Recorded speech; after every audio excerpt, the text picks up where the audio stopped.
ঠান্ডা এসি কেবিনে দরদর করে ঘামছিল আদ্রিতা। বিজনের সাথে বন্ধুত্বটা নিছক সহজ কাজ ছিল না। সেন কর্পোরেশনের ইনভেস্টর হিসাবে বিজনকে আনাটাই আদ্রিতার উদ্দেশ্য ছিল। শুধুমাত্র ডুবতে বসা সেন কর্পোরেশনের লস নয়, আজকের ডেটে কোম্পানি চলছেই বিজনের ইনিশিয়াল ইনভেস্টমেন্টে। আজ সেই বিজনকেই পুরো স্টাফের সামনে চূড়ান্ত অপমান করল নীল। না হয় হারটা নকল হীরের ছিল, কিন্তু তাই বলে বিজনের ইগো হার্ট করার কি দরকার ছিল নীলের? কে জানে এখন বিজন তার কোম্পানিতে টাকা লাগাতে রাজি হবে কিনা। যদি কোনোভাবে বেঁকে বসেও, তাহলে এই কোম্পানির কি হবে? কি হবে সেন পরিবারের? ঠোঁট কামড়ে আদ্রিতা ভাবল, ভুলটা ওর নিজেরই। ওই অপদার্থ নীলটাকে ওর অফিসে ডাকাই উচিত হয়নি। বাইরে এসে খোলা আকাশের নিচে দাঁড়িয়ে নীল অনেক দিন বাদে বুক ভরে নিঃশ্বাস নিল। আজ নীলের নিজেকে জীবিত মনে হচ্ছিল। তখনই নীল দেখে ফোনের স্ক্রিনে ওর দাদু শশাঙ্কবাবুর নাম ভেসে উঠেছে। মিস্টার রায়চৌধুরী, আমি এইমাত্র আপনাকে কল করতে যাচ্ছিলাম। বাহ, তাহলে বুড়ো দাদুটার কথা মাঝে মধ্যেই মনে পড়ে তোর? আমার কথা পরে বলছি, আগে আপনি আপনার দরকারটা বলুন। কেন, দরকার ছাড়া কি আমি আমার দাদু ভাইকে ফোন করতে পারি না? আপনি এবং আমরা দুজনেই শুধুমাত্র দরকারের সম্পর্কে বাঁধা। তাই দরকার ছাড়া আমরা কেউ কাউকে ফোন করি না, সেটা না বললেও বোঝা যায়। তাই বলে ফেলুন কি দরকার। তোর জন্য একটা সুখবর আছে।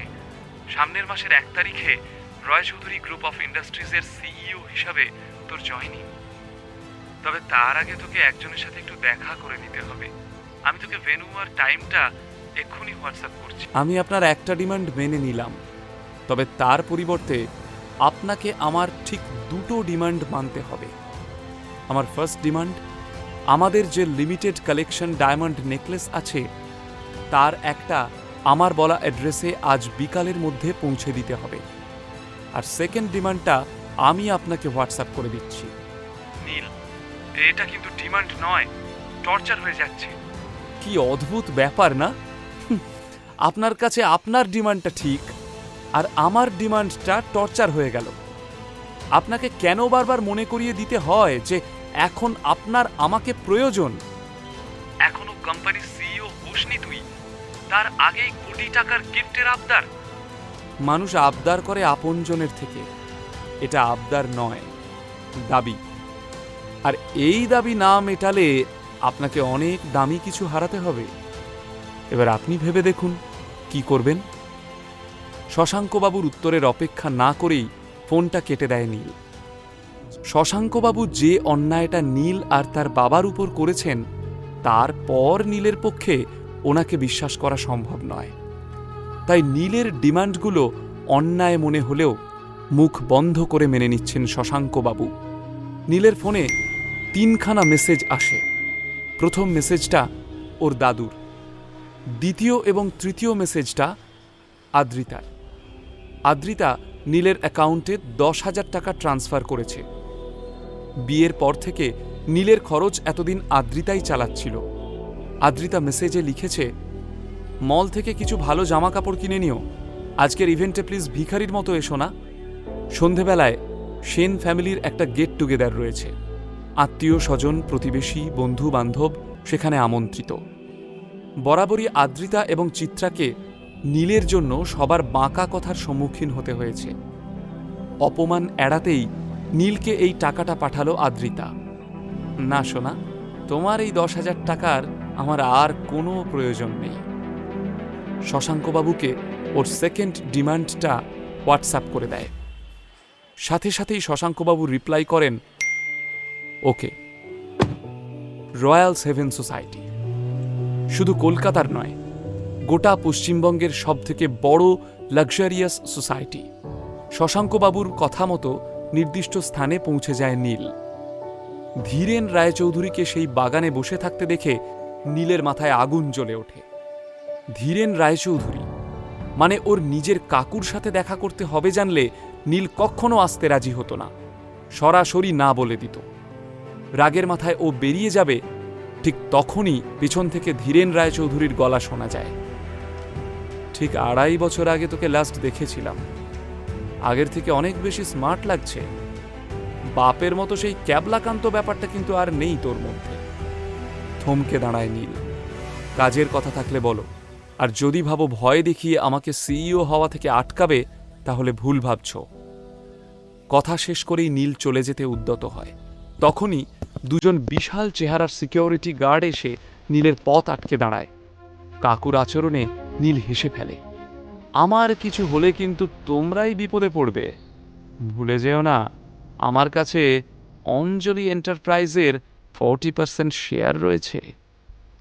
আজ সেই শেয়ারই তোমাদের কোম্পানিকে বাঁচাতে পারে, তাই ভেবেচিন্তে সিদ্ধান্ত নিও। রয় চৌধুরী গ্রুপ ইস্টার্ন ইন্ডিয়ার সব থেকে বড় কোম্পানি। 4 বছর আগে এই কোম্পানিটি দেশের প্রথম 10টি কোম্পানির মধ্যে থাকত।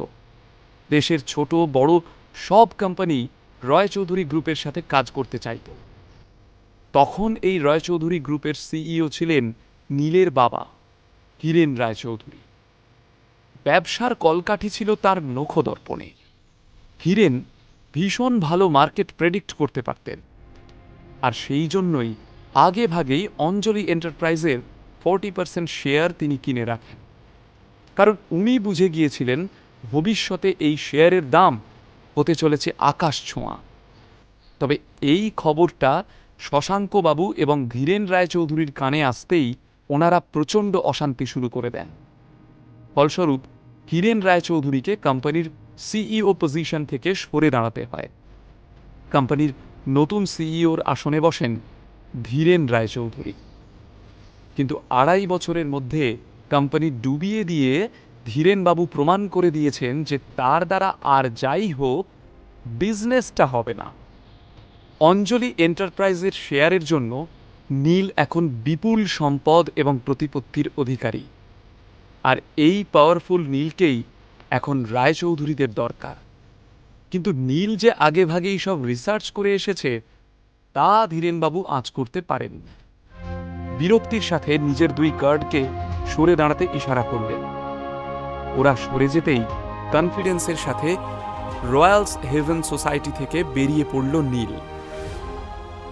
প্রিন্স আনোয়ার শাহ রোডে এসে দাঁড়াতেই নীল দেখে ফোনে একটা মেসেজ এসেছে। আরে কোথায় তুই, কখন আসবি, লেট করিস না কিন্তু। মেসেজ করেছে নীলের এক কলেজ লাইফের ফ্রেন্ড। আজ দুপুরে শহরের এক বিখ্যাত 5 স্টার হোটেলে নীলের কলেজ রিইউনিয়ন রয়েছে। নীলের স্কুল এবং কলেজের জীবনটা একদম অন্যরকম ছিল, ভীষণ মজা আর রহস্যে মোড়া। আসলে ওর বাবার কঠোর নির্দেশ ছিল নিজের প্রকৃত পরিচয় না জানিয়ে একটা খুব সাধারণ জীবনযাপন করার। বাবার কঠিন হুকুমে নীল স্কুল কলেজে ভীষণ লো প্রোফাইল মেনটেন করত। ওর বন্ধুরা আজও নীলের প্রকৃত পরিচয় জানে না। গ্র্যাজুয়েশনের পর এই প্রথমবার নীল ওর বন্ধুদের সাথে দেখা করবে। ভাবতে ভাবতে ওর ঠোঁটের কোণায় হাসি ফুটে ওঠে, চোখ চকচক করতে থাকে। আহা, কি সব দিন ছিল! সেখানে না ছিল ভবিষ্যতের চিন্তা, আর না অতীতের কোনো বোঝা। নীল এসব আকাশকুসুম ভাবছিল, কিন্তু হঠাৎই ওর একজনের কথা মনে পড়ে গেল। এ বাবা, যদি এখানে সোহিনীর সাথে দেখা হয়ে যায়! কে এই সোহিনী? নীলের সাথে ওর কি সম্পর্ক? তাহলে কি নীল আদ্রিতার জীবনে নতুন কোনো টুইস্ট আসতে চলেছে? নিচের ইনস্টল বাটনে ক্লিক করুন এবং পকেট এফএম ডাউনলোড করুন। লিঙ্কটি রয়েছে ডেসক্রিপশনে।